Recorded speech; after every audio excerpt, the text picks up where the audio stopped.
It is Tuesday, August 16th here in Draft Shark Studios in Rochester, New York. Welcome to the 15th installment of our Team Insider Series. I'm your host, Matt Schauf. With me, as always, is Jared Smola. And joining us tonight is the guy who covers the Vikings for The Athletic. He's been covering the team for more than 10 years now. Arif Hasan, thank you very much for joining us tonight.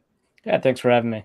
Absolutely. What are the biggest differences that you have seen so far with the Kevin O'Connell offense for these Vikings versus the previous regime?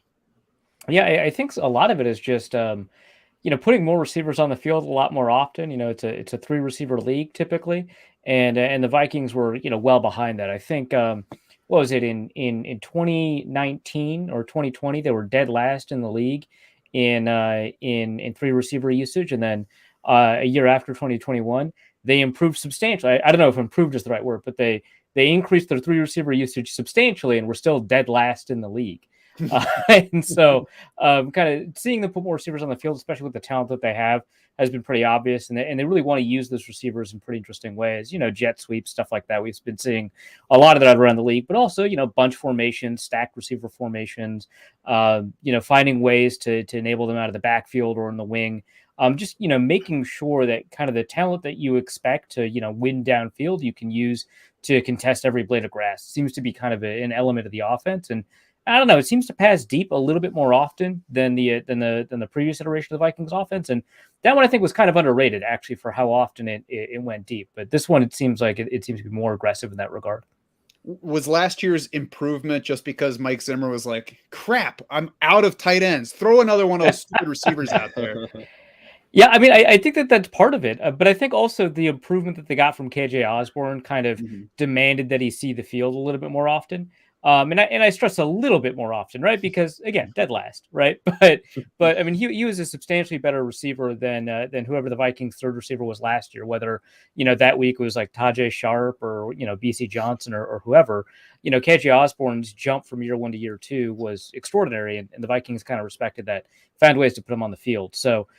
That was part of it, but also, the Irv Smith injury meant that they didn't have many 2 tight end option sets. The fact that they traded a 4th round pick for Christopher Herndon didn't really, change. I mean, Herndon just was a non-entity in a lot of ways. I mean, the guy they picked up off the waivers the same day, Ben Ellefson, I believe got more receiving yards and certainly got substantially more snaps than Herndon did. So the tight end talent wasn't there. I think that's big, but also the receiver talent was. Have you seen Keke Osborne continue to improve this year? Sorry. Yeah, I think that, that's kind of one of the storylines that I like to follow is, I wouldn't say that his improvement from year 1 to year 2 is the same as the improvement from year 2 to year 3. The year 1, year 2 improvement was extraordinary. He didn't take a single snap on offense his rookie year, right? And I think that based off of what he was doing in camp and in practices, that was fair. And here he is already pulling in, what was it, like 700 yards or something, pretty, impressive like that last year. I don't think that, he's going to double that or anything like that. I think that his improvement year 2 to year 3 is substantial, more than most receivers I've seen, take that jump. But I really like what he's doing. And honestly, I think that, if you're the kind of person that likes these log shot odds, there is a chance. I wouldn't say it's likely, but I think it's notable that there is a chance he could outproduce Adam Thielen. I don't know. At least from a yardage perspective. From a touchdown perspective, I don't know that Thielen's touchable. But from a yardage perspective, I think it's on the table. I'll say that. You mentioned the jet sweep stuff with the wide receivers. Is that primarily going to be Justin Jefferson getting those? Yeah, I think it's primarily Justin Jefferson. If they decide to go full receiver, you'll probably see Irv Smith. He did that a little bit at Iowa. He might be kind of the fastest true receiver on the roster. I say true receiver because they do have a track guy on the roster who only plays special teams. But the guy won like the Big Ten 4x400 indoor relay or something. Like, he's a pretty fast guy. But he's not a receiver, so I guess I'm not going to count him. Is that Kenny Nwangwu or somebody else? No. It's Dan Chisena. Penn State guy, did like track for a year. Decided he loved football more, so he just walked on at Penn State, which by itself was like pretty impressive to just decide to walk on at Penn State. But no, he's fun. He is improved pretty substantially as a receiver, but that's just not, I think, in the cards for him. But Irv Smith is the guy that the jet sweep guy that you might see kind of like a Jericho Cotchery role kind of late in his career, where, he's on the field and you're like, yeah, there's like a 20% chance he gets handed the ball instead of throwing the ball, right? I could see that for Amir Smith-Marset. I mean, he's good downfield. He's improved as a route runner. But primarily, in 3 receiver sets, 2 receiver sets, it's going to be Justin Jefferson. I've seen occasional, uses of Adam Thielen and Keke Osborne, and before he got hurt, Irv Smith, which he did a little bit at Alabama, despite all the receiver talent they had. So they're not going to only focus on that, but it's clear that in a way that, even though Justin Jefferson led, the team in targets by an enormous margin, I think, what was he, 4th in the NFL in targets last year, 3rd, something like that. Even though he was clearly a really highly targeted receiver in a passing offense that, wasn't the most, pass happy in the league. I know that we're probably going to talk about passing frequency in a bit. But, it's not an offense known for passing a lot. They did target him a lot, but I don't know that they decided to design an offense around what he could do in the same way the Rams designed their offense around Cooper Kupp, right? And I think that what they're doing here now is something similar. They realize they have an elite talent in Justin Jefferson, and instead of letting that talent kind of emerge naturally from a standard offense, right? A standard offense, your best receiver is going to get the ball most often, obviously. They're going to try and feature him a little bit more often and try to make sure that he gets the ball in his hands as often as possible, at least from my perspective, watching these practices. Yeah, that's a good point, because, I mean, a big reason Jefferson finished so high in targets last year was because Adam Thielen missed those final 5 or 6 games, because before Thielen went down, they were actually pretty close. Thielen and Jefferson were in total targets. So it sounds like, we should expect that gap to definitely widen this season. Yeah, I would expect so. It certainly seems like, the offense is Justin Jefferson's until further notice. I love the point of saying that the range of outcomes on Osborne, though, includes outperforming Adam Thielen. It seems like whenever you put something like that on Twitter, people are like, this guy's an idiot. He says Keke Osborne's better than Adam Thielen. It's like, no, it's possible. Maybe it could happen. Yeah, I gotta be careful. Yeah. And well, this is why I like coming on to fantasy shows, right? Because a lot of you guys can think probabilistically, right? That where it's like, hey, I'm in a best ball league. I've got a decision to jump on upside late in the draft. Oh, I'll take a shot on Keke Osborne because I know that his range of outcomes is a little bit wider. Maybe he'll get 100 yards in a game here or there. Whereas, in a lot of other, discussions, I have to be so precise in the way that I talk about these things, because otherwise then it gets blown up on Twitter and it shows up on Pro Football Talk or whatever. It's like, that's not really what I meant.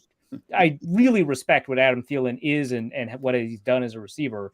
But I just think that we should at least have it on our radar, right? That's, in the cards. Got it. Adam Thielen's washed up and Keke Osborne. Yeah, you got me. Got it. That's good. Soundbite. That on Roto-World. Yeah. So you alluded to it, the pass rate. The Vikings were mid-pack last year. They ranked 15th in pass rate. They were 18th in situation neutral pass rate last year. Do you think that we're going to get an increase from there? Is this team going to be more pass leaning than last year's? Yeah, I think if you take a look at the Rams ranks, and I don't know kind of what you use. I use Ben Baldwin's RBs Don't Matter website for that kind of thing. Mm-hmm. I think the Rams last year ranked 6th in or around 6th in those categories in neutral pass rate or pass rate over expected. And especially when you exclude the final 5% of garbage time, which for the Vikings, there was no garbage time last year, which I think actually plays a role in how often they threw the ball. I think that you'll see a bump. I don't think you'll see it go to kind of the extent of the Rams. I mean, I love Cam Akers, but Dalvin Cook, I think, is just a superior running back. And you've got Matthew Stafford, so why not just kind of air it out a little bit more? So I don't think that you'll hit kind of the same, but I think it will, increase dramatically. And I think it was the highest pass rate for the Vikings since, DeFilippo was coordinating the offense, way back in 2018, I want to say, when they threw it 600 times and Zimmer got angry about that fact.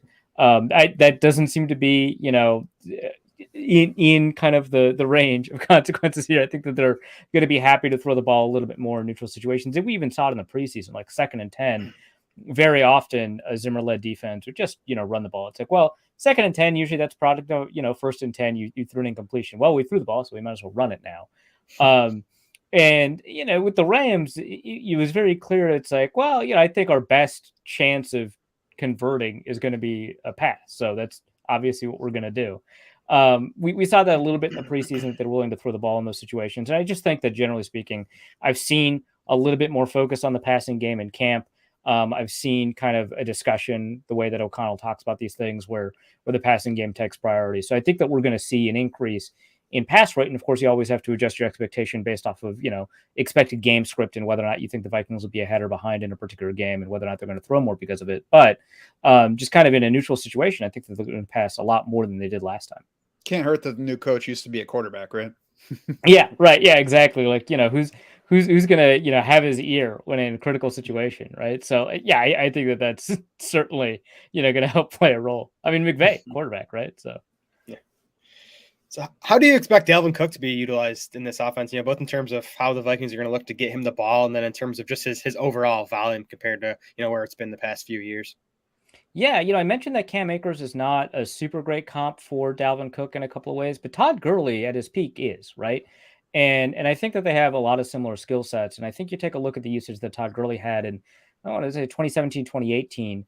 I don't think he ever got more than 280 carries. I mean, some of that's like injury related. I don't think he played a 16-game season, but he never got more than 280 carries. And then Dalvin Cook peaked 310, 315 carries last year or 2 years ago. And I think that his carries total will go down, but I think that his targets will go up because in those 2 seasons for Gurley, we saw 80 plus targets. I think almost 90 in one of those years, right? And for Dalvin Cook, I don't think he ever got more than 65, right? So he's like receptions per game never crossed 4, right? Whereas Gurley beat 4.5, I think twice. So you've got.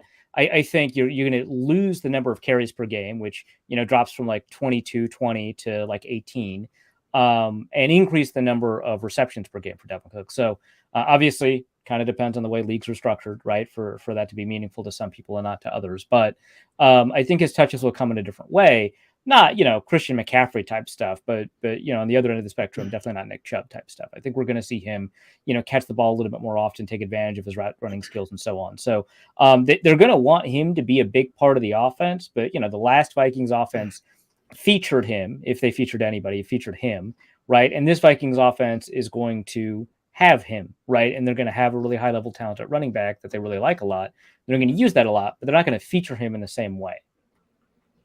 And as we talked about on previous shows, fewer carries and more catches can help keep a running back healthier. So that could be a mark in favor of Cook too, if his role changed in that way. Real quick, behind Dalvin Cook, is Alex Madison locked in as this number 2? I thought Kenny Nwangwu and Ty Chandler both looked good in that first preseason game. I've heard some whispers today that Madison might not be a lock for number 2 duties. How do you see that situation playing out? I think if you had asked me after the game, I'd say, yeah, we got to talk about that. That's on the table. But, a couple of days removed from the game, I think, probably not. I mean, there's a reason they pulled Madison out as early as they did, right? And I think it's because he's got the number 2 job down. And I'm sorry I keep going back to the Rams, but it's my best point of reference. But if you remember the 2018 Super Bowl run, they lost Todd Gurley partway through, and what was it? C.J. Anderson came in. Yeah. Yep. And his production was good, right? His production was almost identical to Gurley, which at least on a per carry rate, right? But the way that he produced didn't help the Rams offense as much. He could only do, I want to say it was inside zone, whereas Todd Gurley could do everything, right? And so the way the Patriots stopped him is, they were like, well, C.J. Anderson's on the field, so we're just going to put Danny Shelton in there. He's going to stop any inside zone run, period. Right. And they shut down the run game, and they made it more difficult for the Rams to execute play action with the way that the runs were looking because they couldn't execute some of their run looks. Right. And so on a yards per carry basis, right, it looked very similar. But in terms of how the offense operated and executed, it didn't. Right. And we saw a decrease in the Rams offensive production when Todd Gurley was out, which runs kind of counter to a lot of the discussions that we have about running backs in the NFL. I think something similar is on the table for Alexander Madison, right? Is that he can do all the things that Dalvin Cook can do. And so they don't want to trade him away for Kenny Nwangwu and Tyson Chandler to take over that role because they can't do everything that Dalvin Cook can do. I think we saw Nwangwu had a goal line run in the preseason game. Well, I hope in the regular season that never happens. It's not who he is, right? And we also saw what happened. I mean, he got stuffed, right? And I think that the same thing would probably happen to Ty Chandler. And if it doesn't, I'd be happy to be wrong. It'd be very exciting to have a back like that be found in the 5th round. But I think that they really like Alexander Madison's capability to be an all-around back, read what he needs to read. Maybe he's not going to rip off a 40-yard touchdown or anything like that, but he's going to get you the 8 yards that you've been blocked for. And that's not something you can always count on someone like Wongu or Chandler. Plus, there's the pass protection, aspect of it too. Whereas, Madison is not, the world's best pass protector when it comes to reading his assignments, but as soon as he gets his assignment correct, he's probably the best pass protector on the team. It's just a matter of making sure that he's kind of set where he needs to be. And I think that that's a huge advantage that he has over both Chandler and Wongu.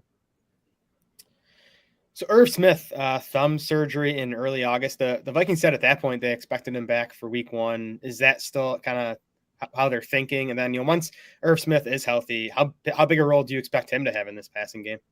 Yeah, I mean, that one's tough, right? Because we don't have like a game situation to match for him with this Vikings team. The last time we got an update, they said he was on schedule. Everything's great. It's how coaches talk. So I don't know, whether or not I should take, too much stock in it, but it doesn't sound like there's been a setback or anything like that. So I would say probably target a week 1. Certainly he'd be available by week 3, at least by the way they're talking about it. But, I think week 2 is a strong certainty, if not actually just week 1. The way that O'Connell talks about Irv Smith, it very much seems like, and he never says this outright because he never wants to be disrespectful, but it very much seems like he thought that Irv Smith was misused in the Zimmer offense, which we can't, know super well because he missed, an entire year where he probably should have been a breakout candidate. But, before that, he wasn't really used in a way that complements his physical skill set, right? Because he's a smaller tight end. I think he's 6'2", and he's really fast in a straight line. Right. And you didn't really see him challenging the seams or running upfield or trying to match up with linebackers deep downfield. You saw him kind of used as a traditional tight end, maybe not used in the red zone as often as someone like Kyle Rudolph, but, used in kind of those underneath areas where he's fine. But it certainly seems like, you spend a second round pick on the particular physical talents that he has to use him in a way that's a bit more dynamic than that. He turned out to be a much better blocker than the Vikings anticipated, so that's nice. There's another usage they're getting out of him. But I think that, as the offense develops with Irv Smith in mind, they're going to want him to play kind of a Jordan Reed, Vernon Davis type role where, you'll mix it up and you'll at the line of scrimmage, if you see a run look that you like, you've got a tight end out there that you feel comfortable running behind so you can choose to block. But you've got a linebacker matchup that you like, that, they've brought out their third linebacker because it looks like you're going to run the ball. And you run right at them. You stretch the seam, you make them see if they want to play Tampa 2 and cover that linebacker, or you make them seem like, in cover 4, you're going to have a deep shot to hold one safety and open up another post. I think that they want him to challenge deep. And I think that we're going to see a little bit more production from him deep downfield. Should he, consistently stay healthy and learn the offense. Do they have him out there with the jugs machine and one arm tied behind his back so he can just work? It doesn't hurt that. Using the one thumb. Not quite yet, but I'm sure he's thought of it. So that's what I'd be doing, even just to troll the observers. Yeah. So we got the offense out of the way for Jared's sake, but now it's time to talk a little bit of defense before we let you loose. Mm-hmm. And I know that Jordan Hicks has missed a little bit of time. New linebacker, came over from Arizona this offseason. When he's healthy, should we expect Jordan Hicks to be a 3-down player for this defense? Yeah, I think so. The only thing kind of holding him back from significant playing time, like 1,000 snaps, I think is the fact that they've got 3 capable safeties, right? And then they might want to go into dime as a result of it. They drafted Lewis Cine in the first round. Cameron Bynum was a starting quality safety last year as a rookie, a 4th or 5th round rookie. That when Xavier Woods went down, Zimmer put Cameron Bynum in as starter next to Harrison Smith. They liked him so much, they were like, well, Xavier Woods is back, so let's just put 3 safeties on the field. And then Xavier Woods leaves and they draft a 1st-round safety. So it very much seems like they might do some of the dime stuff that the Packers did. Remember, they brought in Mike Pettin from the Packers as an assistant head coach. So he's probably advising on that defense. And that likely means that they're going to try and figure out ways to put 3 safeties on the field in dime packages. I saw a package where they had 1 defensive lineman on the field and 1 off-ball linebackers and the 2 edge rushers, and they had they had 3 safeties and 3 cornerbacks out there. I mean, it was just like a very interesting way to set up a defense. And it's because they really like what Lewis Cine can do, what Cameron Bynum can do, and of course what Harrison Smith can do. So that's the only thing I think that would hold back Jordan Hicks. But that sounds situational and kind of matchup related. And It might be just kind of a way to add flavor to the defense. I think primarily speaking, Jordan Hicks is going to be around. So as long as he's able to, I mean, he's been having a really remarkable camp performance. I think, it's really difficult to evaluate linebackers in camp just because of the nature of training camp. It's the same thing with running backs. But I think that in coverage, he's done a really good job. He's taking advantage of his size, relative to other linebackers. He still seems to have the athleticism that made him such a high draft prospect at Texas.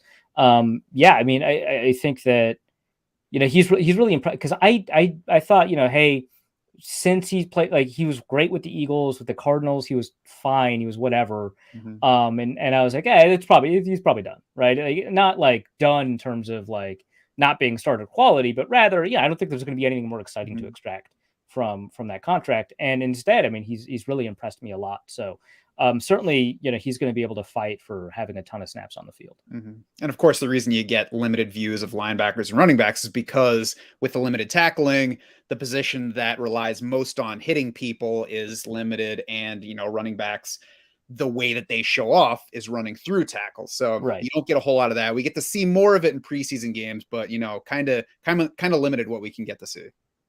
Yeah, exactly. And the best thing you can see from a linebacker is, did he bite on play action or not? And there's only so much information you can glean from that, which Jordan Hicks, by the way, really good at figuring out if it's play action. So keep that in mind. Yeah, I spent a lot of time on the field in passing situations with his first two teams.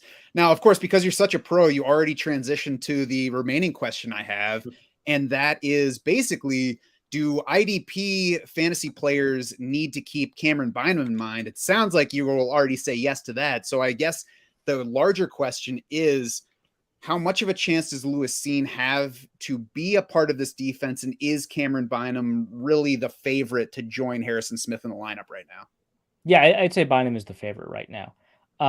Which, I'm sure it'll be disappointing to Vikings fans at first, right? Because, you draft a first round guy, you want to see him on the field, especially, at a position that typically sees the field right away when you're drafted early. But Bynum has, I think, earned the starting job. Cine has not.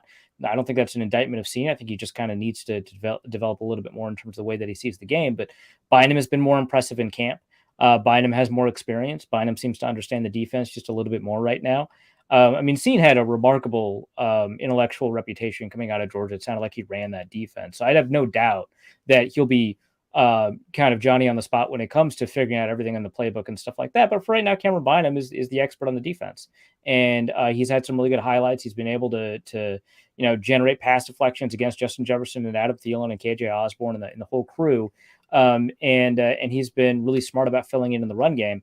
And he doesn't hesitate, which I think is like a really important feature of being a good safety. So it sounds like he's going to start right away. And I think kind of down the line, based off of how well, he's performed when he's seen the field, it might be hard to unseat him. So certainly I think, for an IDP owner, if you're in a redraft IDP, which if you're in a dynasty IDP, hit me up. That sounds crazy. I'd love to hear about that. But if you're in a typical redraft IDP, I'd probably just kind of stay away from Lewis Cine for now, kind of keep an eye on him, reserve a certain amount of your bid for when it sounds like he's going to get a bigger role in the defense. But yeah, I think that Lewis Cine is going to eclipse, or I think Cameron Bynum is going to eclipse Lewis Cine's potential there.